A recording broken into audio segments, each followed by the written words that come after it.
In this video, I'm going to be introducing you to the books I have written about tablet weaving. I named my book series Tablet Weaving in Theory and Practice. That's the same name as my website and blog.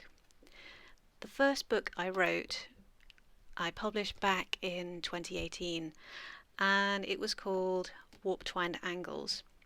Now, back in 2021, I worked on a second edition of it because I wasn't happy with the photography, many of the diagrams, and some of the way the explanations worked didn't quite fit the way I wanted them to. So Warp Twined Angles Volume 1 replaces the original Warp Twined Angles and has all 42 of the same drafts reformatted and rewoven. And as I was going through the process of making this book and weaving the designs for it, I did come up with a few extra, 65 extra in fact, and I put those into a separate volume by themselves, so that if you already have my first book and you'd rather not buy the same drafts again, you can just pick up volume 2.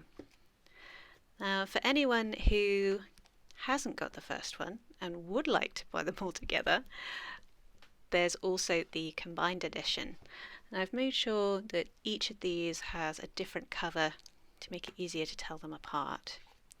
The combined edition has all of the 42 drafts from the original book, plus the new 65 collected together, as well as extended notes and details about where I got the design ideas from for all of them. The second book I wrote was Vacant-Hole Pinwheels, and again I've come out with a revised edition with completely updated photography and diagrams, and this revised edition of Vacant-Hole Pinwheels has a greatly expanded historical context section at the beginning, talking about how vacant hole bands, that is, where one or more threads have been left out of the tablets during threading, how they've been woven and used throughout the centuries. Now, these designs are based on the Hildesheim cope, which is a 14th century vestment held by the Victoria and Albert Museum in London.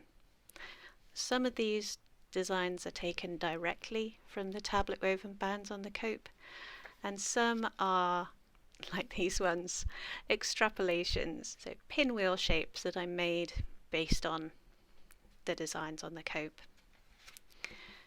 Now, the revised edition has only one extra draft, which I have put up for free on my blog, so if you already have the first edition, you just want the extra draft, you can go ahead and download it. Or if you'd like to give vacant hole weaving a go, but you're not quite decided if you want a whole book on it, you can give it a bit of a test, see if you get along with it. Lastly, there's this one, Double Face Inscriptions. This took me a lot longer to write than the other two. This took about maybe a year and a half to 2 years, depending on how you count the time. This is a full uppercase and lowercase alphabet based on a Psalter from 1457. And it includes scribal abbreviations, so things like, let me find one, these guys. So this is an abbreviation of pop, and this is an abbreviation of quay, that just help you save a bit of space on your manuscript or on your tablet woven band. And it also goes through how you can use the letters together to produce Roman numerals in the same way as you'll find in the Psalter, and how to join the letters together to get a pleasingly woven word or two. I hope you've enjoyed this little whistle-stop tour of my books, and I am looking forward to introducing you to the next one, hopefully sometime in the summer of 2022. Thank you for listening, and happy weaving!